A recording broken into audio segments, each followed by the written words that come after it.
Remember, that's what acting is. That's why acting jobs are called roles.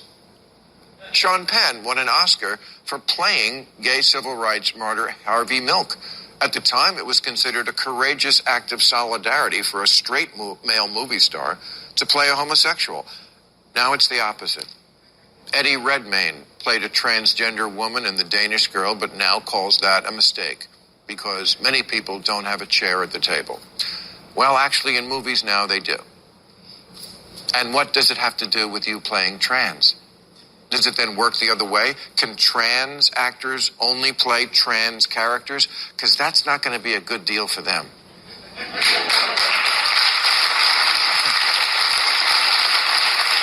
And isn't the best acting always about making us feel our common humanity beyond separate identities?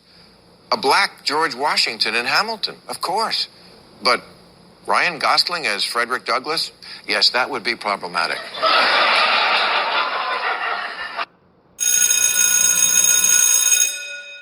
Good morning. It's Tuesday, Ayn Rand Tuesday, August the 8th, and this is The True Conservative. Welcome to all the butchers, bakers, and candlestick makers out there. I'm Ron, your host and the only true conservative in the United States today. So today, after the Serenity Prayer and the patriotic song of the day, we will have Maria-Bartiromo, Government Rights, My Take, Stuart-Varney, The Rape of the Mind, No Free Lunch, Donald Trump, Fox News, Alex Epstein, and Ayn Rand's book, Philosophy Who Needs It, Chapter 10. All that and more when I get back.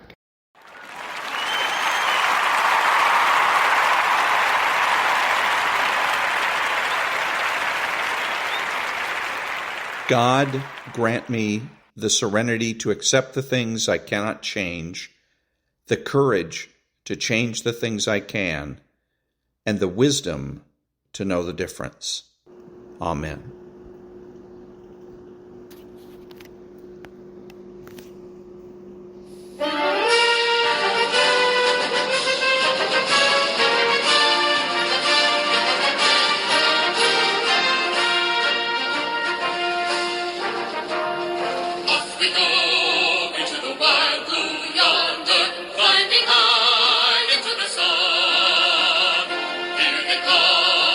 To meet our thunder,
Thank you, thank you. Now, there's no free lunch. 250 Economic Truths by David-Bahnsen.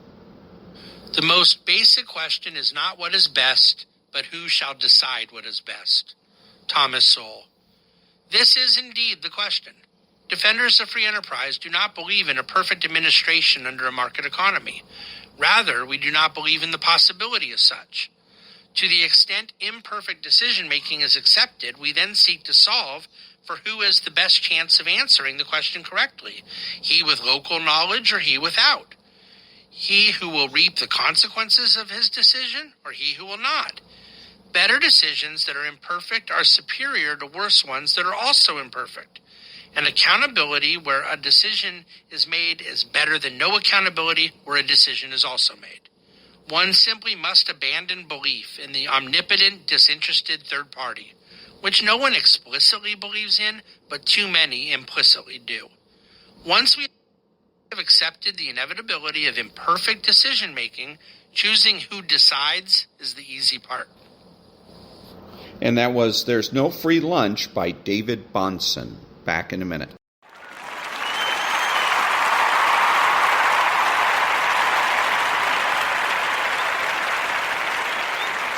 Thank you. What are the true conservative cultural priorities?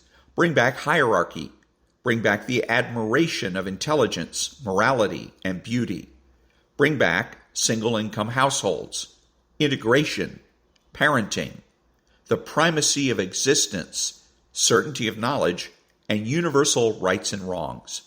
Bring back principled behavior, masculinity and femininity. Bring back Adam 12, John F. Kennedy, the gold standard, pre-HMO medical care, and nonprofit news. Bring back civil service, the term stupid question, arguments and fights, the cultural influence of the church and the Boy Scouts. Bring back the influence of social organizations such as the Lions Club and the Rotary Club. Bring back bowling. Back in a minute.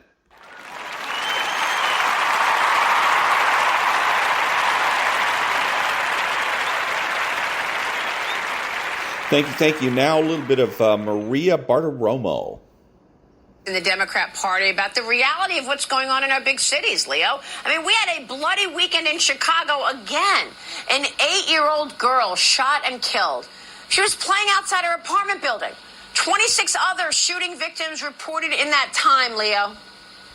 And so, again, she gets it wrong. It's not about shooting. We can't win the arguments about shooting. It has to be about crime. So she should have said that girl was killed as a victim of crime and that 27 other people were victims of crime. That's the point.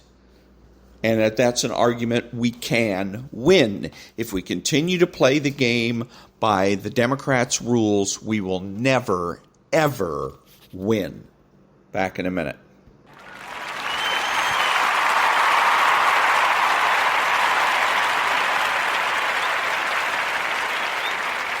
Thank you. So on Stuart-Varney, they were talking about a Florida judge went ahead and the prosecution against Donald Trump wanted certain things. They wanted an out-of-state jury, which sounds bizarre. Why would you ask for an out-of-state jury? But anyway, so they asked for that, and the judge says, well, I don't know. Well, why do you need that? Doesn't sound right. Then they asked for something else, and the judge said, turn them down flat. Oh, secrecy for the grand jury testimony. They wanted it sealed. And the judge said no. And so all of this reminds me of where all this is coming from is government rights. Look at what the government's asking for in this particular case, and really what they're saying is we should have these things because we have the right to prosecute Donald Trump. Where did that idea come from? Well, if this is all about insurrection, ultimately about insurrection, then that goes to the war on terrorism. See, we have the right to have a war on terrorism. We have the right to have a war on drugs. We have the right to have a war on poverty.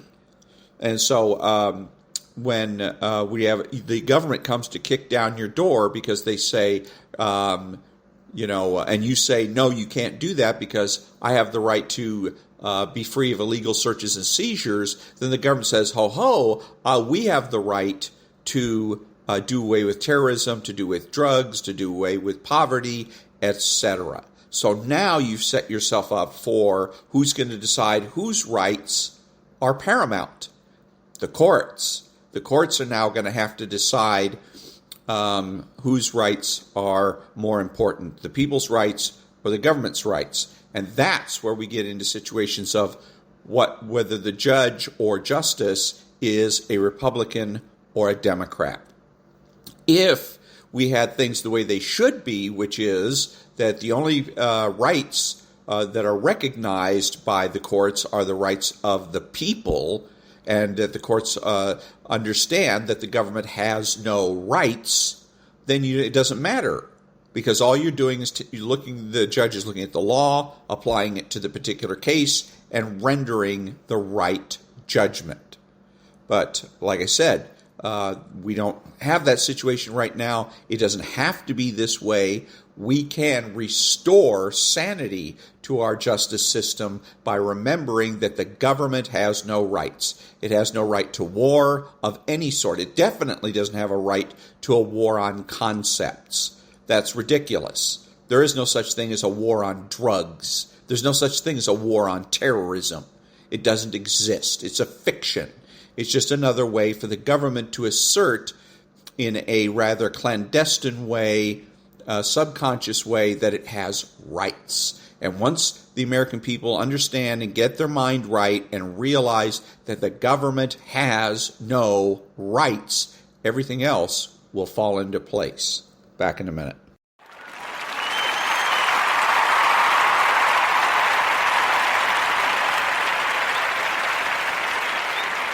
Thank you. And now, the rape of the mind. And in such a culture, how can we describe the citizen of totalitarian?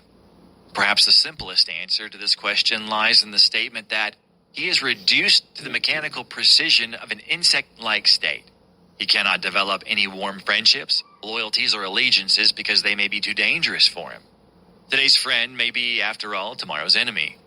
Living in an atmosphere of constant suspicion, not only of strangers, but even of his own family, he is afraid to express himself lest concentration camp or prison swallow him up. The citizens of totalitaria do not really converse with one another. When they speak, they whisper, first looking furtively over their shoulders for the invisible spy. Their inner silence is in sharp contrast to the official verbal bombardment. The citizens of totalitaria may make noise, utter polite banalities, or may repeat slogans to one another, but they say nothing. Existing literature reveals that leading authors, among them H.G. Wells, Huxley, and Orwell, grow more and more concerned about the ghastly future of the robotized man, trained as a machine on a standard of conformity. They translate for us the common fear of a mechanized civilization.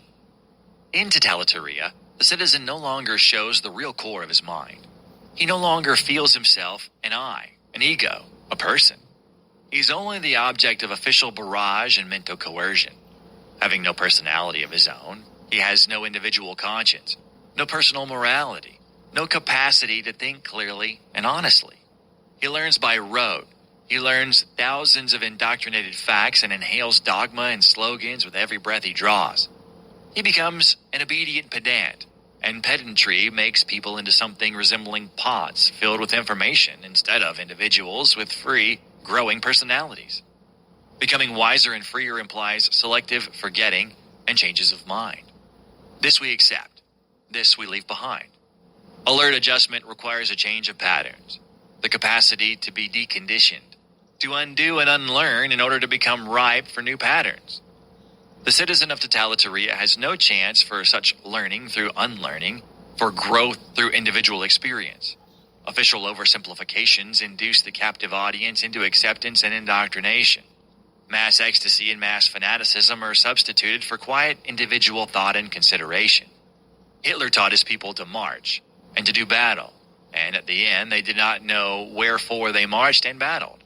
People became herds, indoctrinated and obsessed herds, intoxicated first with enthusiasm and happy expectations, then with terror and panic.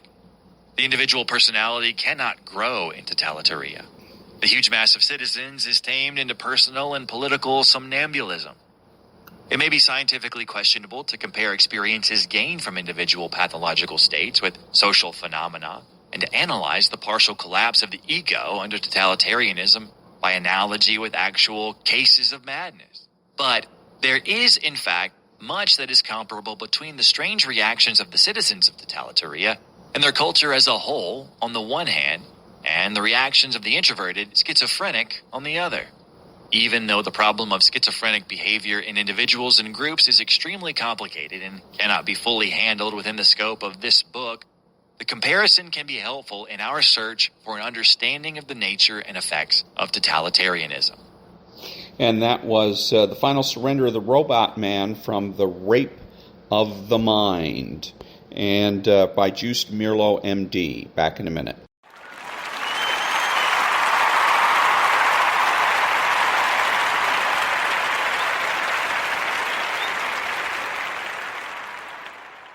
Thank you. And now, Stuart-Varney's My Take.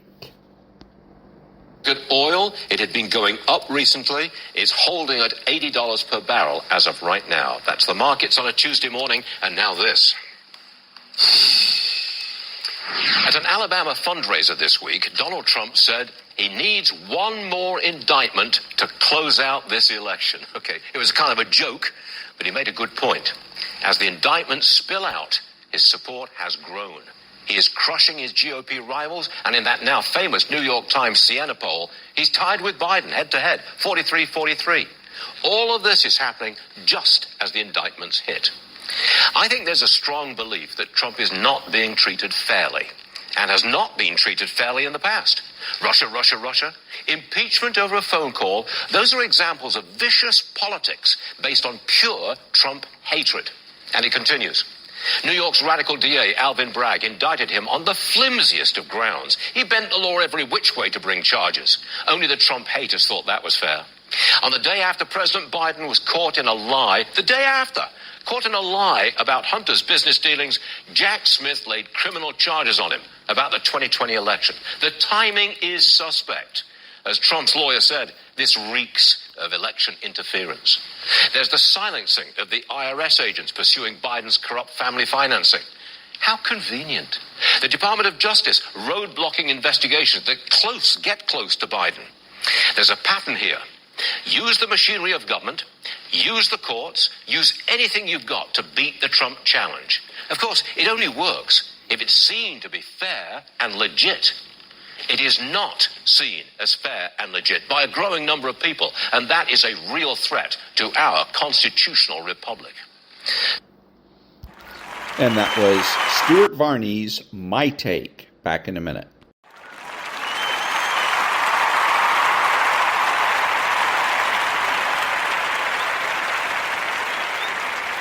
Thank you. Now, some Donald Trump. Crooked Joe Biden put me on trial during an election campaign that I'm winning by a lot, but forcing me nevertheless to spend time and money away from the campaign trail in order to fight bogus, made-up accusations and charges. That's what they're doing. I'm sorry, I won't be able to go to Iowa today. I won't be able to go to New Hampshire today because I'm sitting in a courtroom on bullshit because his attorney general charged me with something. Terrible.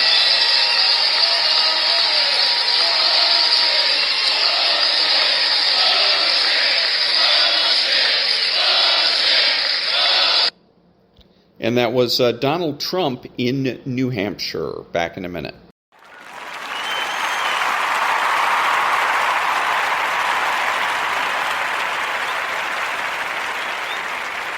Thank you. And now something from Chuck Callisto at Fox News. Those individuals were inside the Capitol, to which the SSA responded back, and I was privy to these conversations firsthand. Why can't you show us? Why can't you just give us access to the 11,000 hours of video that's available? Because there may be UC's undercover officers or CHS's confidential human sources on those videos whose identity we need to protect. So, Mr. Allen, you got retaliated against. And that was Chuck Callisto with an informant to somebody that was going in front of, or a whistleblower that was going in front of the Congress and talking about that there is information that the FBI is withholding because it may contain the identities of undercover FBI agents that were in the crowd on January 6th. Back in a minute.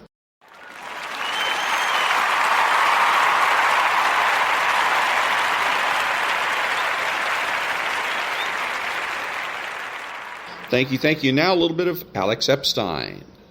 And one of my basic premises of my work, and one of the things it relates to something I'm trying to correct, is this association, like this negative association between energy and freedom on the one hand, and then a good environment on the other.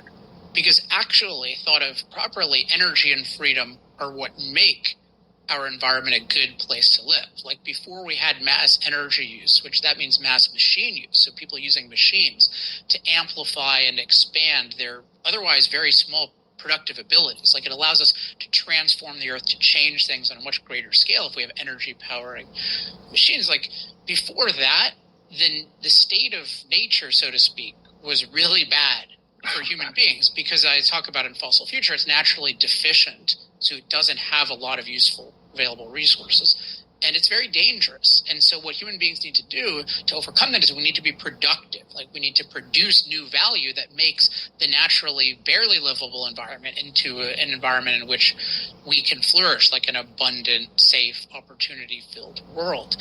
And that's really what freedom and energy do. I mean, freedom is your way of discovering and implementing what are the most cost-effective ways to produce energy so that everyone can have it and they can have it on a large scale. So if you think about it from that perspective, energy makes our environment far better. And part of it is because the goal is to make it far better. Yes, you don't want to adversely change parts of your environment that you were happy with in the first place. So you don't want to add any more pollution to air than you need to. But by the way, our ancestors were burning wood. Like that was a lot worse for the air. And that was Alex Epstein, and he had the moral case for fossil fuels and fossil future. Back in a minute.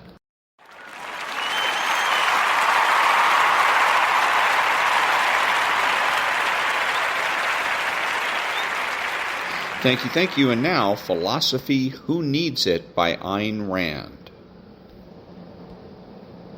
10. Causality versus Duty, 1974. One of the most destructive anti-concepts in the history of moral philosophy is the term duty.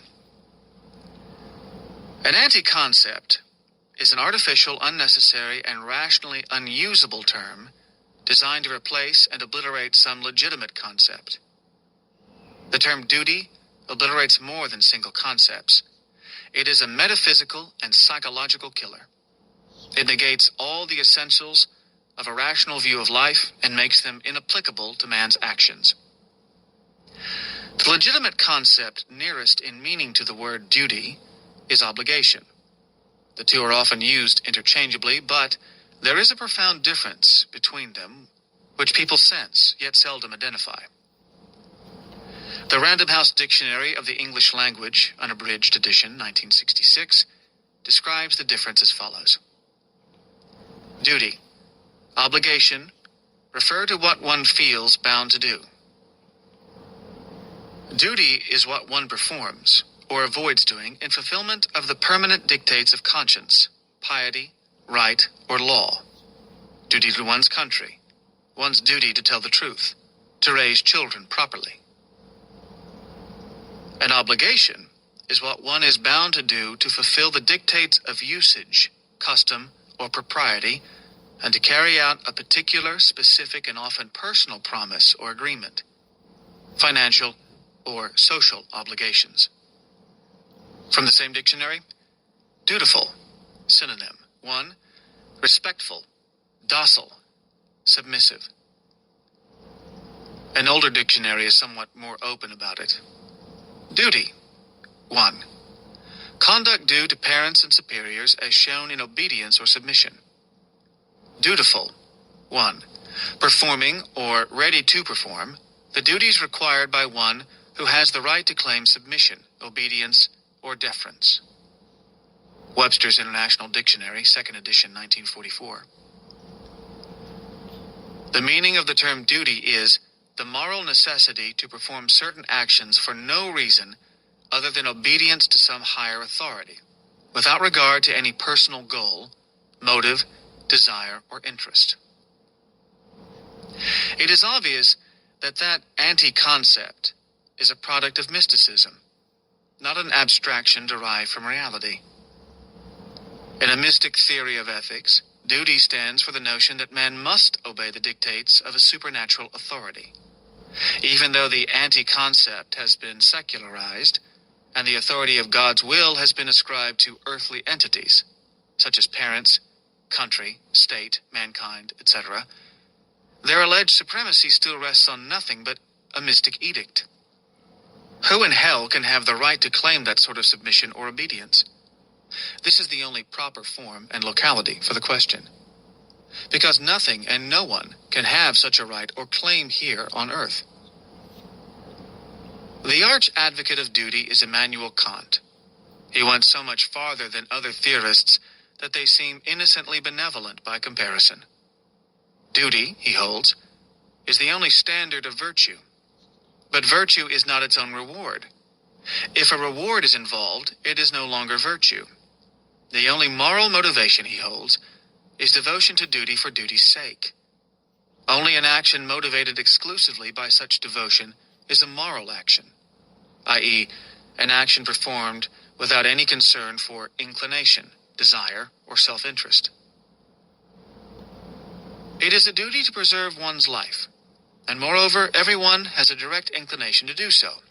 But for that reason, the often anxious care which most men take of it has no intrinsic worth, and the maxim of doing so has no moral import.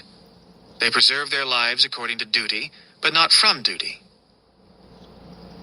But if adversities and hopeless sorrow completely take away the relish for life, if an unfortunate man, strong in soul, is indignant rather than despondent or dejected over his fate and wishes for death, and yet preserves his life without loving it, and from neither inclination nor fear, but from duty, then his maxim has a moral import.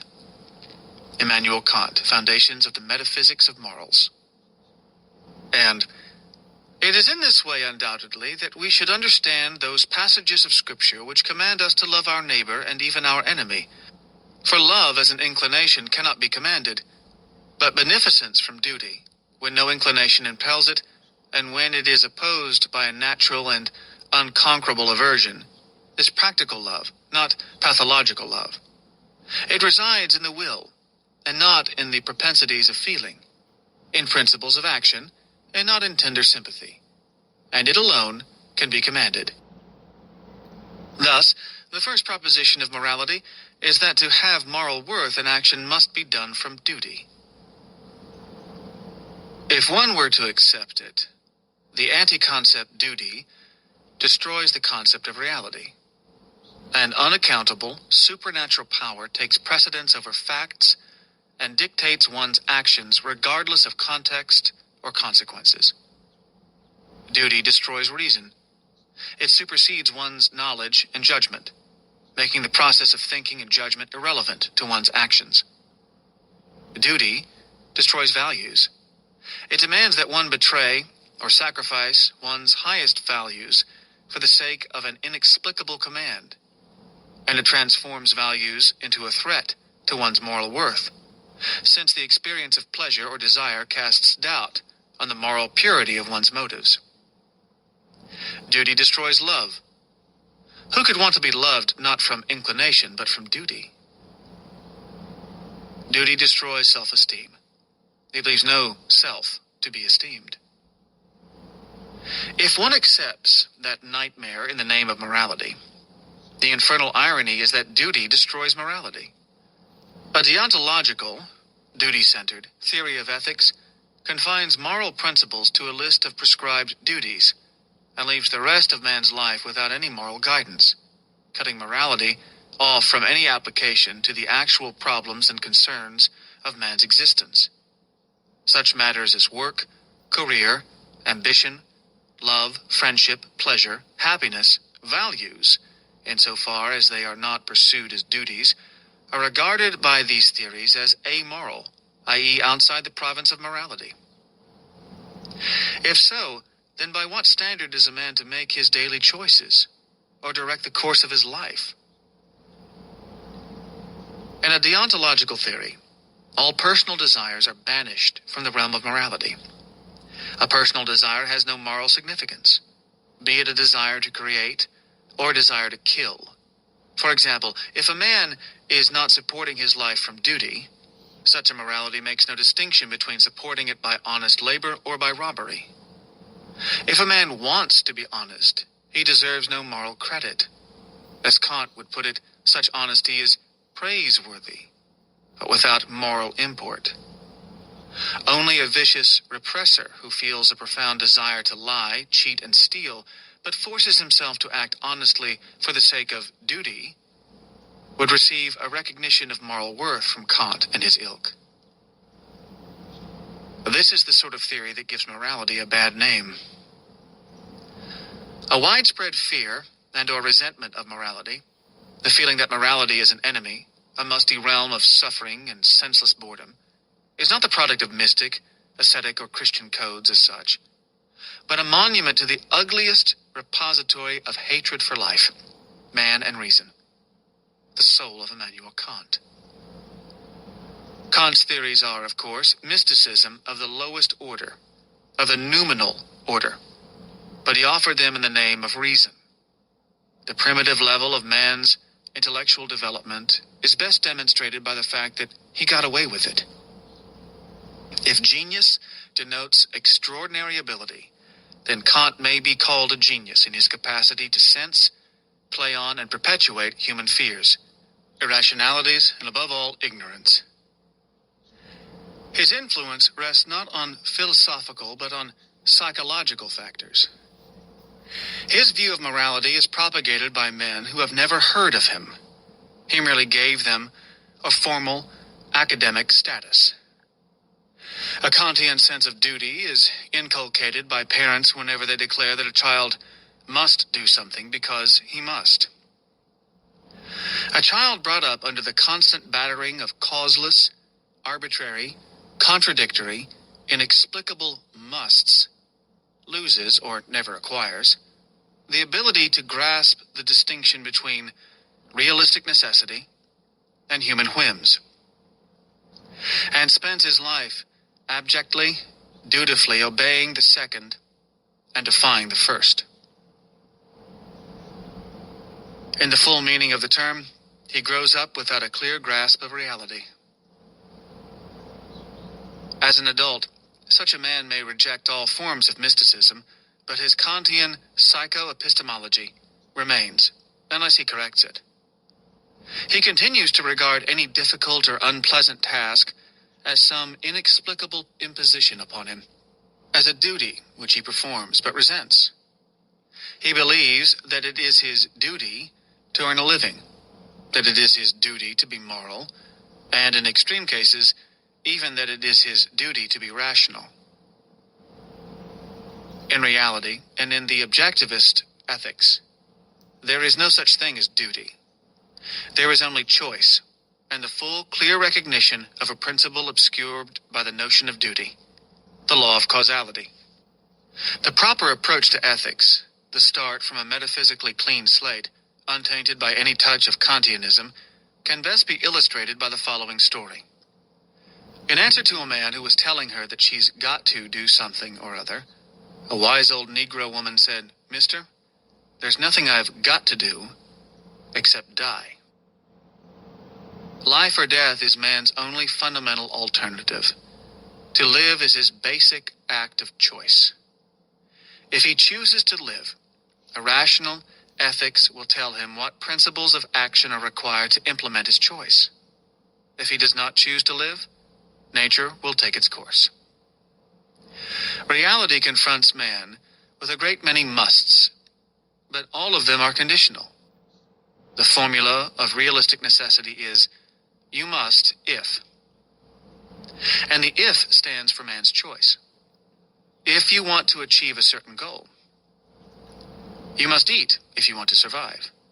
You must work if you want to eat. You must think if you want to work. You must look at reality if you want to think. If you want to know what to do, if you want to know what goals to choose, if you want to know how to achieve them. In order to make the choices required to achieve his goals, a man needs the constant, automatized awareness of the principle which the anti-concept duty has all but obliterated in his mind. The principle of causality, specifically of Aristotelian final causation, which in fact applies only to a conscious being, i.e., the process by which an end determines the means, i.e., the process of choosing a goal and taking the actions necessary to achieve it. In irrational ethics, it is causality, not duty, that serves as the guiding principle in considering, evaluating, and choosing one's actions, particularly those necessary to achieve a long-range goal. Following this principle, a man does not act without knowing the purpose of his action. In choosing a goal, he considers the means required to achieve it. He weighs the value of the goal against the difficulties of the means and against the full, hierarchical context of all his other values and goals. He does not demand the impossible of himself, and he does not decide too easily which things are impossible. He never drops the context of the knowledge available to him, and never evades reality, realizing fully that his goal will not be granted to him by any power other than his own action. And should he evade, it is not some Kantian authority that he could be cheating, but himself. If he becomes discouraged by difficulties, he reminds himself of the goal that requires them, knowing that he is fully free to reconsider, to ask, is it worth it?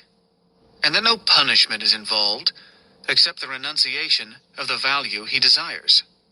One seldom gives up in such cases, unless one finds that it is rationally necessary. In similar circumstances, a Kantian does not focus on his goal, but on his own moral character. His automatic reaction is guilt and fear. Fear of failing his duty, fear of some weakness which duty forbids, fear of proving himself morally unworthy. The value of his goal vanishes from his mind, drowned in a flood of self-doubt. He might drive himself on in this cheerless fashion for a while, but not for long. A Kantian seldom carries out or undertakes important goals. They are a threat to his self-esteem. This is one of the crucial psychological differences between the principle of duty and the principle of final causation. A disciple of causation looks outward. He is value-oriented and action-oriented, which means reality-oriented. A disciple of duty looks inward. He is self-centered, not in the rational, existential, but in the psychopathological sense of the term, i.e., concerned with a self cut off from reality. Self-centered, in this context, means self-doubt centered. There are many other differences between the two principles. A disciple of causation is profoundly dedicated to his values, knowing that he is able to achieve them. He is incapable of desiring contradictions, of relying on a somehow, of rebelling against reality.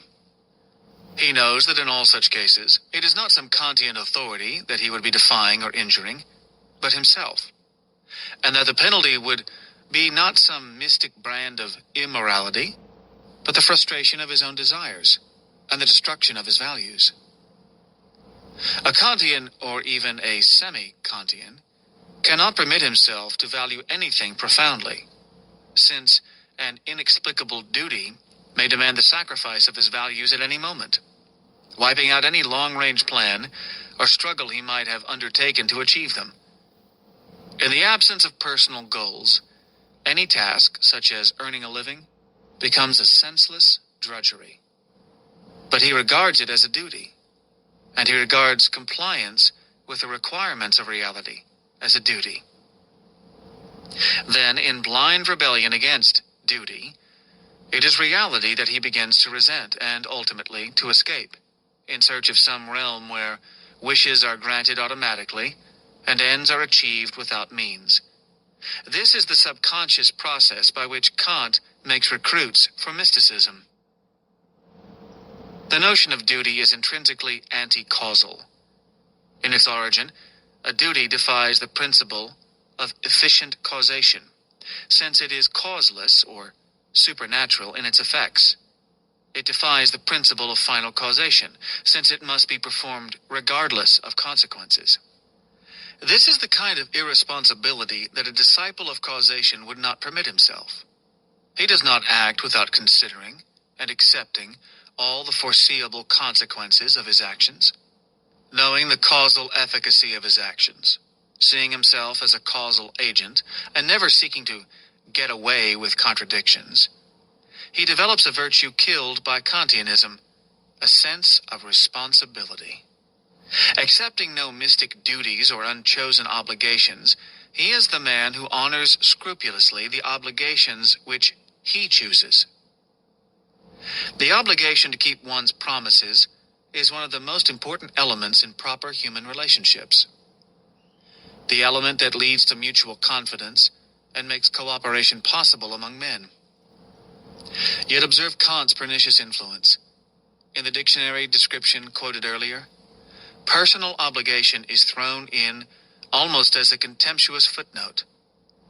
The source of duty is defined as the permanent dictates of conscience, piety, right, or law. The source of obligation as the dictates of usage, custom, or propriety. Then, as an afterthought, and to carry out a particular, specific, and often personal promise or agreement. A personal promise or agreement is the only valid, binding obligation, without which none of the others can or do stand. The acceptance of full responsibility for one's own choices and actions and their consequences is such a demanding moral discipline that many men seek to escape it by surrendering to what they believe is the easy, automatic, unthinking safety of a morality of duty. They learn better, often when it is too late.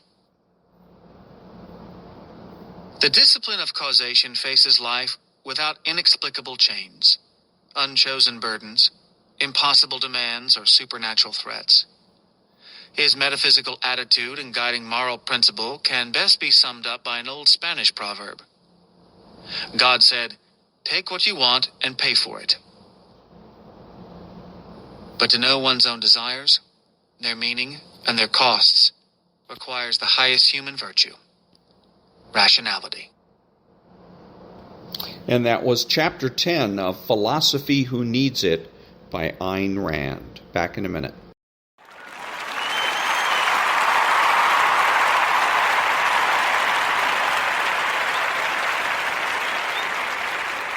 Thank you. I'm Ron, your host and the only true conservative in the United States today, bidding adios to all of the butchers, bakers, and candlestick makers out there.